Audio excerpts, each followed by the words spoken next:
첫 번째 발표인 주제 발표인 디지털 지정학과 플랫폼 경쟁으로 발표를 해주실 소프트웨어 정책연구소 김준현 박사님을 모시겠습니다. 박수로 환영해 주시기 바랍니다. 예, 안녕하세요. 소프트웨어 정책연구소의 김준현입니다. 제가 오늘 발표를 할 거는 이제 디지털 지정학이라는 개념과 그리고 인공지능이나 빅데이터로 구성된 그 생태계인 실체, 플랫폼을 기반으로 진행되는 어떤 경쟁의 패러다임입니다. 우선 이 디지털 지정학이라는 개념이 오늘 제 발표의 핵심입니다. 이제 지정학이라는 개념은 과거 이제 민족 팽창이나 국가가 주도하는 어떤 그런 팽창주의적 트렌드를 설명하는 적절한 개념이었습니다. 이제 19세기 때 나온 개념이고요. 지정학이라는 건 저희도 이제 그 학교 다닐 때 많이 배웠죠. 한반도의 지정학적인 이유 때문에 4강에 둘러싸인 한반도가 다양한 문제에 직면하고 이를 헤쳐나가는 것이 우리의 역사다라는 것을 이제 많이 배웠죠. 그때 얘기하는 지정학이라는 것은 지구라고 하는 물리적 실체에서 경도와 위도가 정하는 좌표값이었습니다. 저희가 이제 경도, 부위, 위도 얼마에서 우리가 갖고 있는 좌표값. 사우디아라비아 같은 경우는 이제 석유가 잘 나는 좌표값을 갖고 있는 거고, 우리는 이제 자원이 별로 없이 인력에 의존한 발전을 해야 되는 좌표값을 갖고 있는 국가인 거죠. 그 이제 불행히도 다행히도 우리 주변에 4강이 둘러싸여져 있는 좌표값을 갖고 있는 것이죠. 이제 그러한 지정학적 위치가 우리가 해결해야 될 문제를 결정하는 것이었다는 것입니다. 그런데 이제 새로운 개념이 디지털 지정학인 거죠.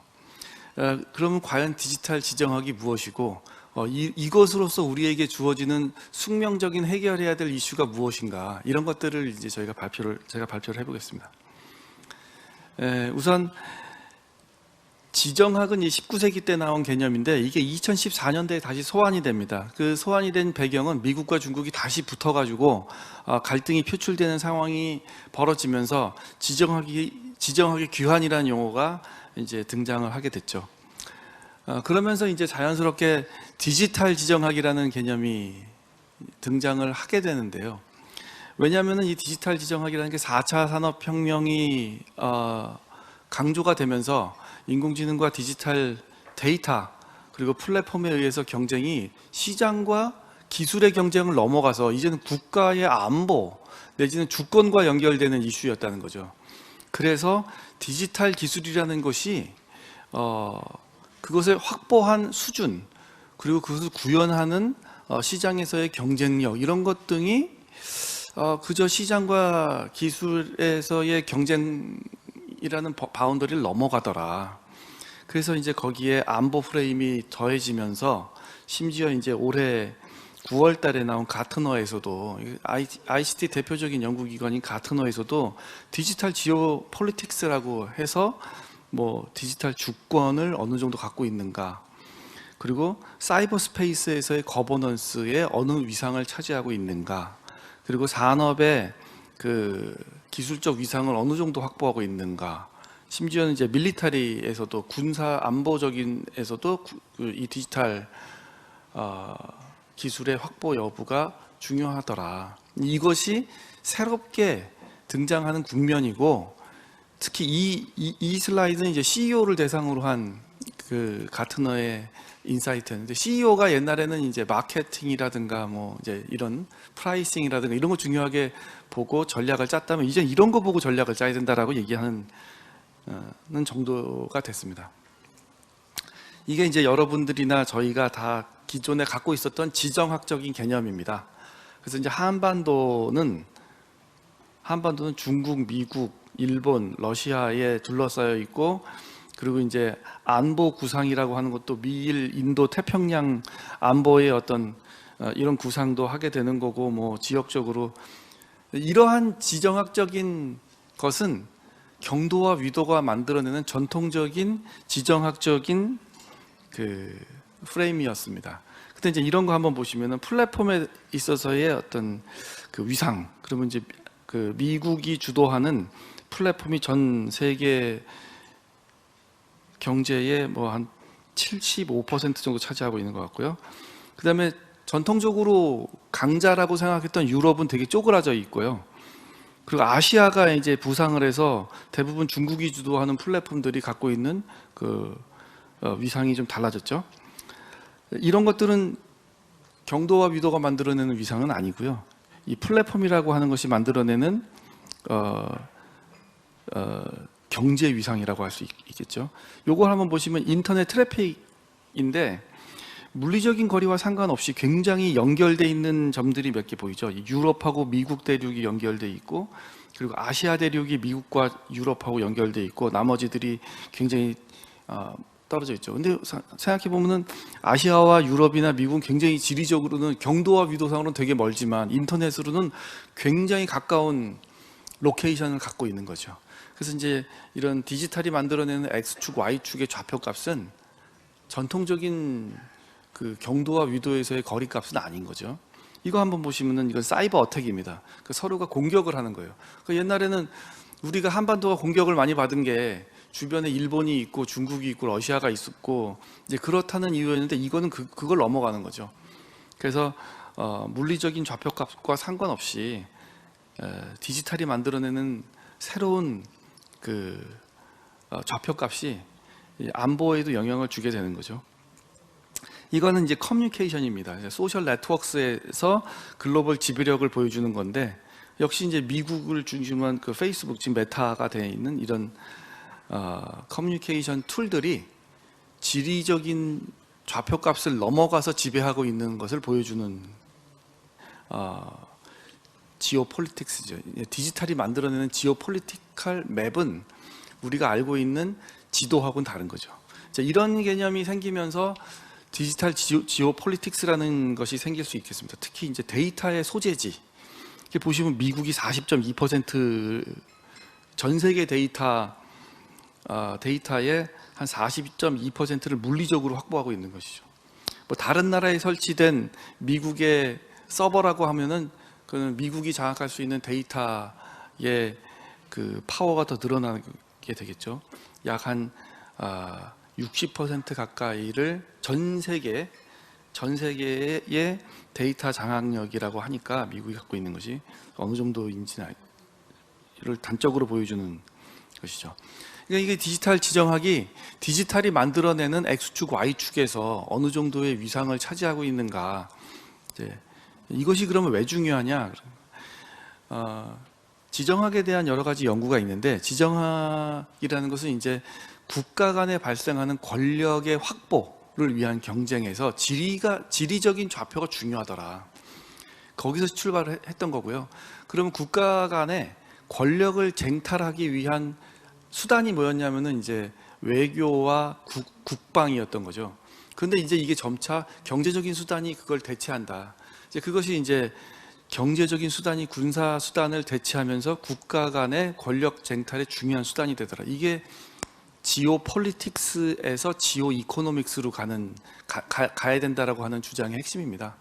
그래서 심지어 이제 지정학이 아니라 지경학이라고 얘기하고 있고 또 지정학에서 지경학을 얘기하다가 이제는 영토, 경제, 사회적인 어떤 그 체제 이런 것들이 총체적으로 다 중요하게 되고 심지어 기술, 특히 이제 보편적으로 확산되고 있는 4차 산업 기술들 이것이 더 중요한 권력 쟁탈의 수단이 된다. 이런 게 이제 또 디지털 지경학, 디지털 지정학의 등장 배경이 되겠습니다.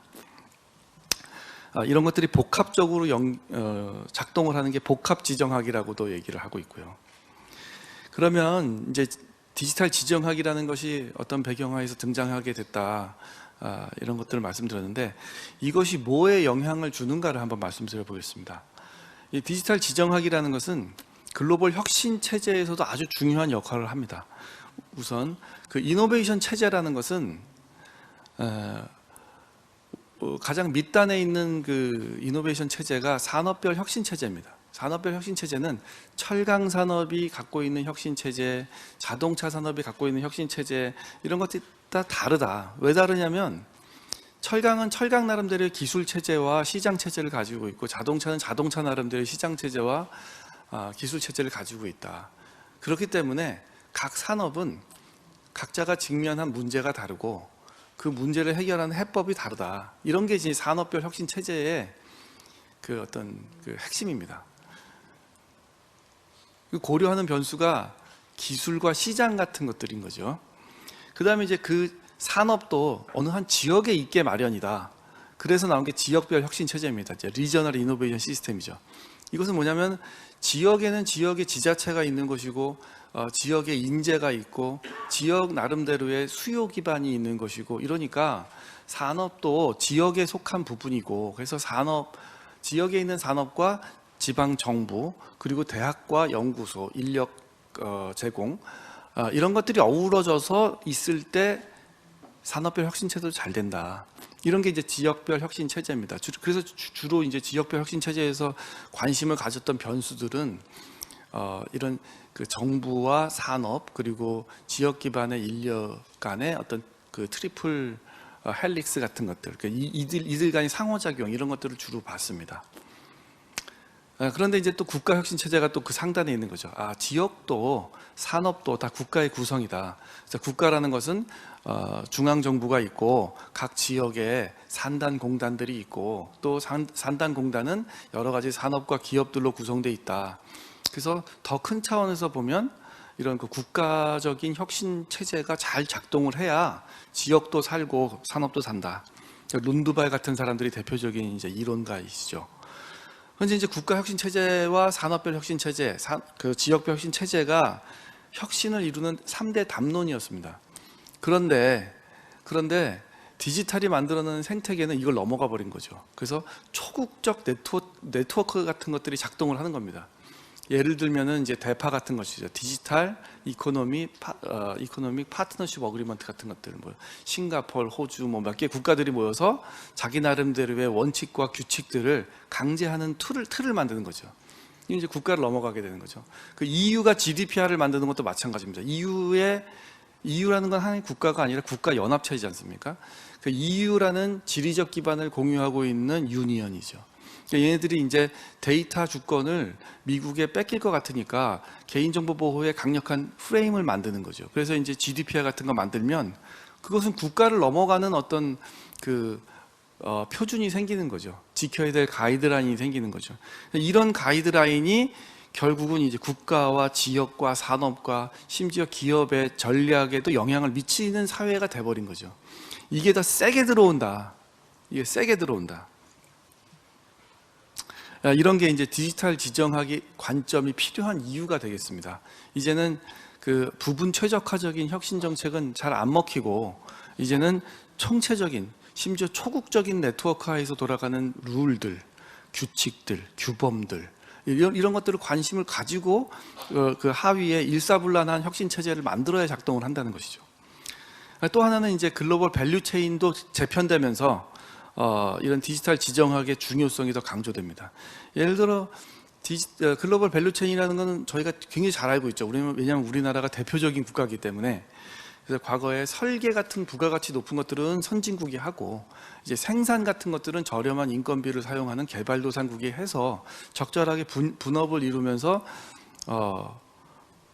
그 효율성을 달성하는 글로벌 차원에서 효율성을 달성하는 글로벌 밸류 체인입니다. 저희 나라가 대표적으로 하청으로 글로벌 밸류 체인에 편입해서 점차적으로 설계와 그리고 서비스 쪽으로 나아간 나라지 않습니까? 그런데 이제 이게 디지털이 접목되면서 생산 자체를 디지털 공장이나 로봇에 의해서 하게 되고 그러니까 이제 리쇼어링 하게 되고 니어쇼어링 하게 되고 적정 쇼어링 하게 되고 미국도 심지어 제조업의 귀환이라고 하는 정책들을 만들어내고 하면서 더 이상 개도국에 물려줄 게 없는 거죠. 이제 개도국에 OEM 주던 것도 이제 부가가치가 낮아서 주는 게 아니라 부가가치가 높으니까 뺏어와야 되는 상황이 되는 거죠.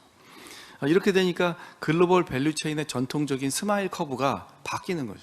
그래서 1세대는 그 설계와 서비스가 부가가치가 높아서 선진국이 하고 생산은 개도국이 하던 1세대 GVC가 점차 이제 생산도 부가가치가 높은 것으로 만들어버리는 선진국 회기형으로 바뀌고 서비스는 당연히 이제 계속 유지하게 되니까 이제 W 곡선이 되는 거죠. W 곡선. 이게 최근 이 코로나 이후에 벌어지는 제 3세대 GVC입니다. 그래서 결국은 이 3세대 GVC가 얘기하는 건 뭐냐면 더 이상 개도국은 받을 게 없다. 그리고 선진국은 더 뺏어와야 된다는 것이고, 이런 커다란 그 글로벌 밸류체인의 재편이라는 맥락에서 공급망 위기가 생기는 거죠. 그래서 우리 같은 경우가 중간에 낀 나라이기 때문에 완전히 선진국으로 가지도 않고 완전히 하청 국가도 아닌 우리나라는 이 글로벌 밸류체인의 재편에서 공급망 위기를 걱정해야 되는 상황이 되는 거죠. 이런 것들도 다 디지털 기술의 보편적 확산이 만들어내는 새로운 문제입니다. 여기에서 이제 우리가 디지털 기술을 얼마나 확보하고 있는가, 그 디지털 기술의 공급망 곳곳에 우리가 어떻게 우리가 위상을 차지하는가, 좌표값을 어떻게 이동해야 되는가, 이런 것들이 글로벌 밸류체인에서 보다 더 유리한 위치에 차지하는 전략이 되겠습니다. 또 하나는 이제 자원 측면에서도 마찬가지입니다. 여기 보시면은 미국이 44%의 초대형 데이터 센터를 가지고 있고, 우리는 여기 지금 퍼센테이지가 0%로 되어 있습니다. 0%로. 물론 이제 뭐 완전 0%는 아니겠죠. 0. 몇 %겠죠. 이 보면은 영국과 독일이 굉장히 강자였고 전통 산업에서 그 세계 경제에서 차지하고 있는 위상이 이거는 아닐 텐데, 디지털 리소스, 그러니까 디지털 리소스라고 하는 것은 디지털 지정학에서 그 지정학의 좌표를 결정하는 굉장히 핵심 요인인데, 이것을 차지하고 있는 비중이라고, 물리적으로 차지하고 있는 비중이 5%, 6%밖에 안 됩니다. 중국이 8% 정도. 그러니까 이런 것들은 새롭게 만들어지는, 새롭게 부상하는 디지털 생태계에서의 좌표값의 결정 요인이기 때문에 중요하고요. 이런 중요한 것들을 또 국가적으로 보다 더 유리한 방향으로 이끌기 위해서 중국은 네트워크 안전법이라든가, 뭐 EU가 GDPR을 만들어낸다든가, 아니면 러시아는 이제 연방법에서 개인정보보호법을 강하게 드라이브한다든가, 뭐 이런 여러 가지 조치들을 국가적으로 하고 있는 것이죠. 우리도 이런 차원에서 디지털 지정학적 유리한 좌표값을 확보하기 위한 전략들을 큰 틀에서 만들어야 되는 상황이 되는 거죠. 뭐 그래서 아무것도 안 하는 건 아니고, 우리도 뭐 저 구글 방지법이라든가 뭐 인앱 결제 못하게 하는 이제 뭐 그런 것들을 하고 있는 거죠, 저희도. 그다음에 이제 또 메타버스가 만들어내는 가상 스페이스, 그 사이버 스페이스도 중요한 그 디지털 지정학에서 중요한 결정 요인입니다. 이 사실은 지정학이라고 하는 것은 X축만 있는 거죠. 아날로그 시대니까 그냥 지도 보시면은 그냥 2차원적인 지도죠. 거기에 그 위도와 경도가 있고, 거기에 우리가 처해 있는 물리적인 좌표값은 변하지 않는 거죠. 그런데 이제 메타버스 같은 그 사이버 스페이스가 Y축을 만들어 버리면 디지털이 만들어내는 좌표값은 굉장히 이제 입체적이 되는 거죠. 벡터 값을 갖는 거죠. 그래서 현실 세계 위에 반가상 세계가 생기고, 그 위에 가상 세계, 순가상 세계가 생기고, 그러면 이제 로블록스나 제페토 같은 세계가 생기고, 또 그리고 직방 같은 회사들은 이제 출근도 안 하고 이런 가상 세계에서 일하게 되고, 이제 그렇게 되는 거죠. 그래서 새로운 생태계가 팽창을 해버리는 거죠. 그러면 우리가 또 새로운 좌표값을 가져야 되는 거죠. 왜냐하면 그 좌표값이 우리에게 독특한 해결의 문제를 제시하고, 우리가 또 그걸 해결하기 위해서 해법을 찾게 되면서 우리는 이제 우리 나름대로 혁신 체제를 형성하게 되겠죠. 근데 이렇게 새롭게 생기는 디지털이 만들어내는 새로운 이런 세상은 또 다른 원리로 작동을 합니다. 예를 들어 아날로그 세계에서는 화폐가 중앙화폐, 한국은행이 발행한 돈을 사용한다면, 이런 제페토의 세상이나 로블록스의 세상에서는 그 디센트럴라이즈된, 탈중앙화된 이런 화폐들이 생기는 거죠. 그래서 이제 예를 들어 화폐도 그렇고요. 다른 작동 원리가 적용이 되니까 우리는 이제는 굉장히 멀티 디멘전한 이 작동 원리에 기반한 사회에 살게 되겠죠.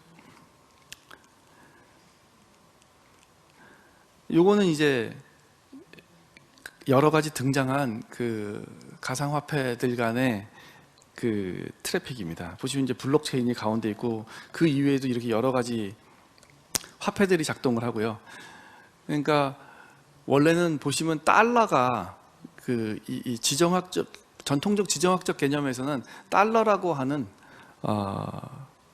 이 화폐가 이제 차지하고 있는 위상이 엄청 컸지만 이제 이렇게 새롭게 생기는 디지털 지정학의 세계에서는 이렇게 많은 다양한 화폐들이 이제 풍미를 하게 되고 거기에 이제 국가가 좀 더 유리한 위상 좌표값을 차지하기 위한 경쟁이 치열하게 벌어지고 그리고 또 이것을 보다 더 유리한 위치를 차지하기 위해 국가들 간에 이제 레귤레이션 컴피티션이 이제 전개가 되는 것이죠. 국가별로 굉장히 다양한 자기 나름대로의 유리한 좌표값을 찾기 위한 경쟁이 시작된 것이죠. 그리고 디지털 기술의 지정학적 중요성은 중요성이 부상하면서 국제 통상의 이슈하고도 연결이 됩니다. 예를 들어 이제 디지털 지정학에서의 인프라에 해당하는 반도체 같은 경우는 이제 미국이 주도해서 칩4 아시겠지만 이렇게 미국, 일본, 한국, 대만의 4개국을 축으로 해가지고 보다 유리한 디지털 지정학의 그 인프라를 차지하기 위한 이런 그 이합 집산이 전개가 되고 있고 IPEF도 마찬가지로 그 무역, 공급망, 그다음에 청정경제 이런 것들을 했지만 제 1번이 디지털 교역 활성화입니다. 디지털 트레이드가 1번입니다. 1번. 그 IPEF의 인도 태평양 경제 프레임워크의 1번이 그 디지털 교역이고요. 그다음에 이제 CPTPP 같은 경우는 이 환태평양 경제 동반자 협정인데 이제 미국이 빠져버렸어요. 그래서 트럼프 때 미국이 다 빠진다 했는데 미국이 빠지자마자 이제 중국이 다 가입하겠다고 해서 신청해 놓은 상태입니다. 이제 이게 그 만장일치로 결정되기 때문에 중국의 가입 여부는 아직 논의 중이지만 어쨌든 이렇게 이제 이합 집산을 서로 해서 이렇게 다자간에 벌어지는 경제 프레임워크 이것이 이제 아까 말씀드렸던 초국적 네트워크가 형성되는 과정이고요. 이 초국적 네트워크에서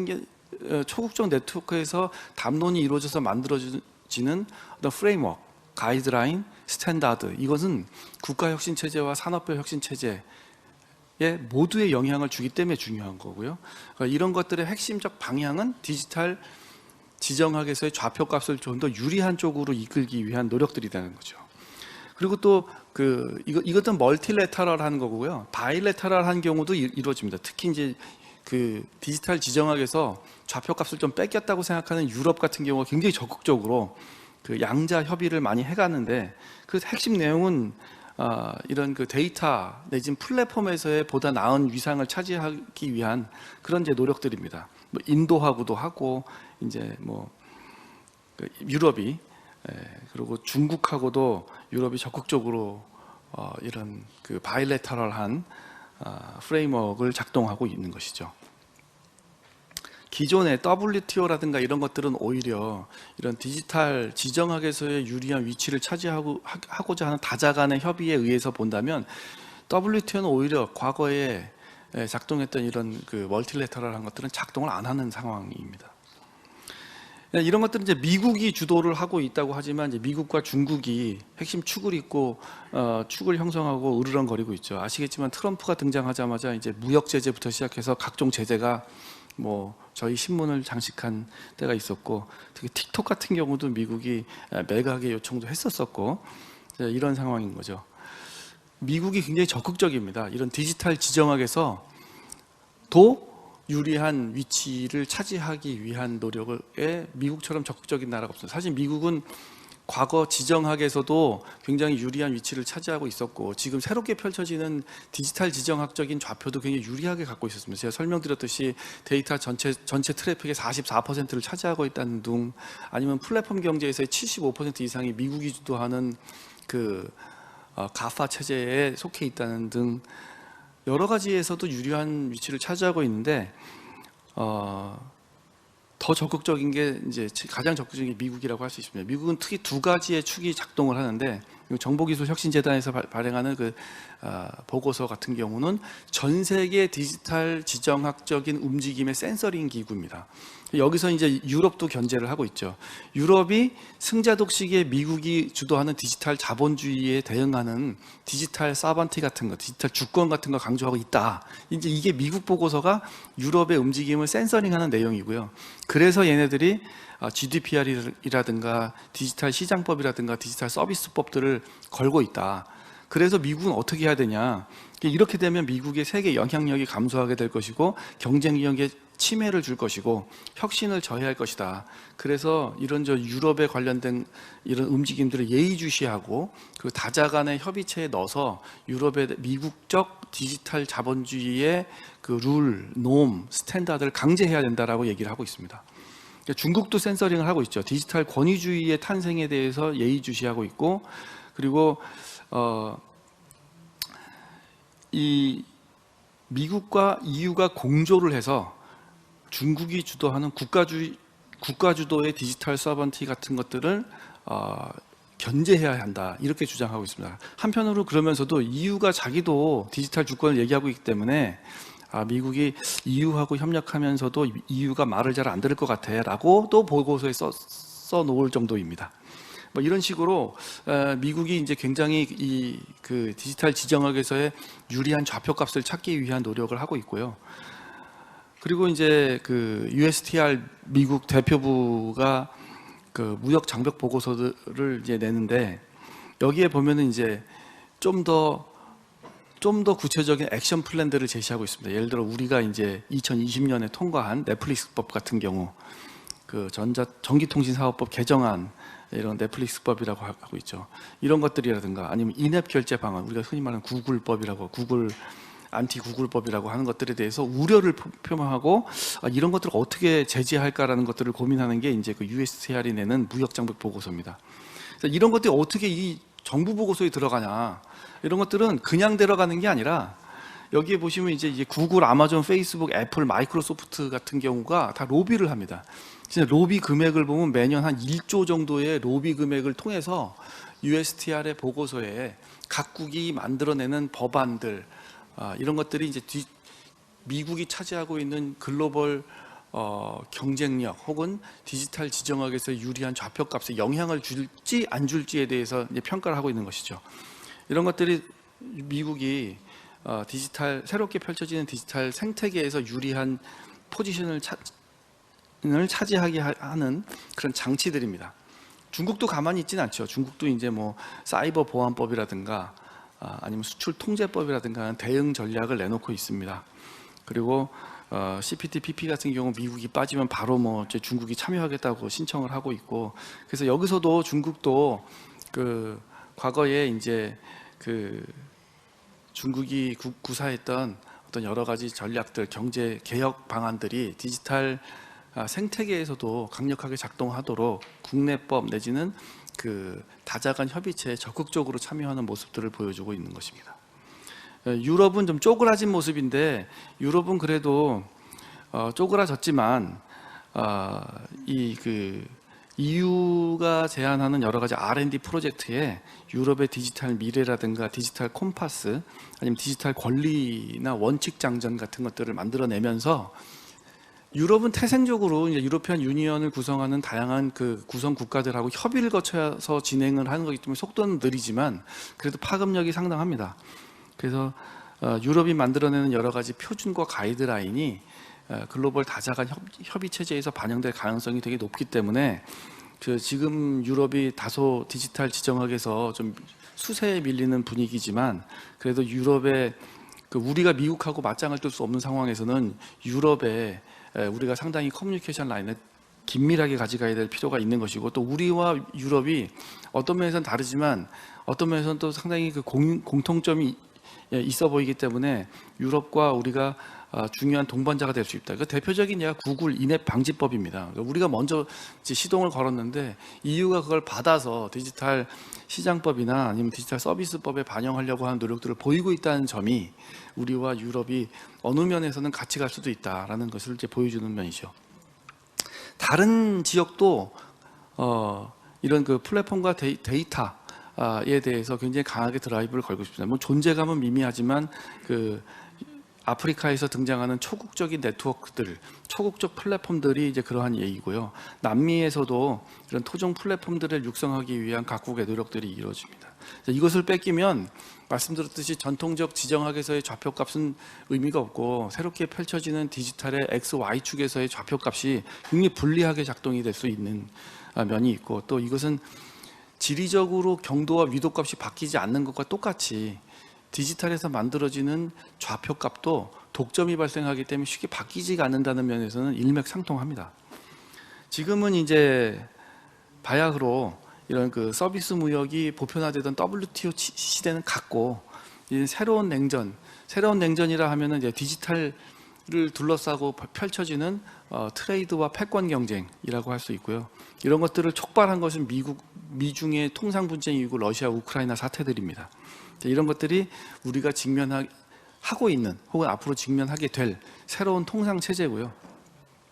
그래서 이렇게 그 디지털이 만들어내는 새로운 지정학적 통상 체제에서는 해외 진출해가지고 수출, 지역을 잘 타겟을 해야 되고 가격과 제품 서비스를 차별화되고 한 이런 얘기들도 중요하지만, 그런 얘기와 더불어 새롭게 펼쳐지는 통상의 프레임에서 우리가 어떻게 더 유리한 위치를 차지할 수 있는지가 우리가 이제 해외 진출하는 데 중요한 방향이 돼야 될 것이고요. 그다음에 이제 제품과 시장 중심의 시각도 좀 벗어나서 다자간 협의체에 들어가서 우리의 목소리를 반영하고, 그리고 표준과 어떤 규범을 우리가 만들어내는 데 동참하는 것이 굉장히 중요하다. 이런 것들은 왜 중요하냐면 기업의 마케팅 차원을 넘어가기 때문에 중요한 겁니다. 기업이 해결하기가 어려운 문제입니다, 이런 것들은. 그래서 국가가 새롭게 개입해야 된다는 신국가 개입주의를 태동하게 되는 배경이 되는 것입니다. 근데 국가라는 건 알다시피 국가가 잘못 개입하면 또 정부 실패가 생기기 때문에 이런 부분에서는 또 새로운 우리가 해결해야 되는 이슈에 직면할 수도 있습니다.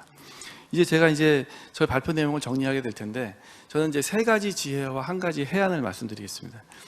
디지털 지정학이 만들어내는 새로운 좌표 X와 Y축에서 우리가 보다 유리한 위치에 차지하는 방안이 무엇일까? 첫 번째는 보시다시피 디지털이 만들어내는 새로운 생태계에서의 강력한 주도자는 역시 미국이었습니다. 그래서 미국이 주도하는 기술, 가치, 안보가 연결되어 있는 이런 복합지정학에서 우리가 어떻게 더 유리한 위치를 차지하고 있을까? 생각해 보면 미국은 이미 EU하고 국제기술협력체제라는 타이에 묶여가지고 특혜국 대우를 제공하고 있습니다. 그래서 우리 같은 경우는 굉장히 동맹이라고 얘기하는 미국이 EU하고 보여주는 이런 최혜국 대우, 이런 것들이 작동하기 때문에 우리도 이제 그 칩4 같은 경우가 미국이 주도하는 어떤 새로운 생태계인데, 우리도 EU와 걸맞게 최혜국 대우를 받을 수 있는 노력을 해야 되는 게 하나의 지혜입니다. 한 번도 안 한 지위라고 그러면 우리가 좀 얘기하기 어렵겠지만, 미국과 EU가 보여주고 있는 이런 상호 호혜적인 프레임이 있기 때문에 우리도 거기에 동참하는 노력이 굉장히 중요하고, 그리고 또 이제 우리의 경우는 기체결한 바일레터럴한 그 양자 협의체들이 있습니다. 이제 그런 것들이 잘 작동하고 있다면 새롭게 생겨지는 어떤 혁신이 생길지 모르기 때문에, 그런 그 새롭게 생기는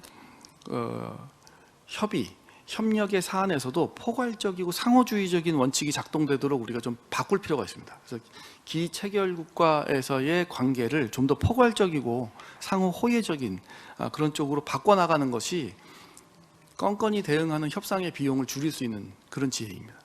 또 하나는 이게 보셨다시피 대파도 작동하고 CPTPP도 작동하고 IPEF도 작동하고, 그리고 바일레터럴한 TCC 같은 그 양자 협의체도 작동하는 이 적층 구조입니다.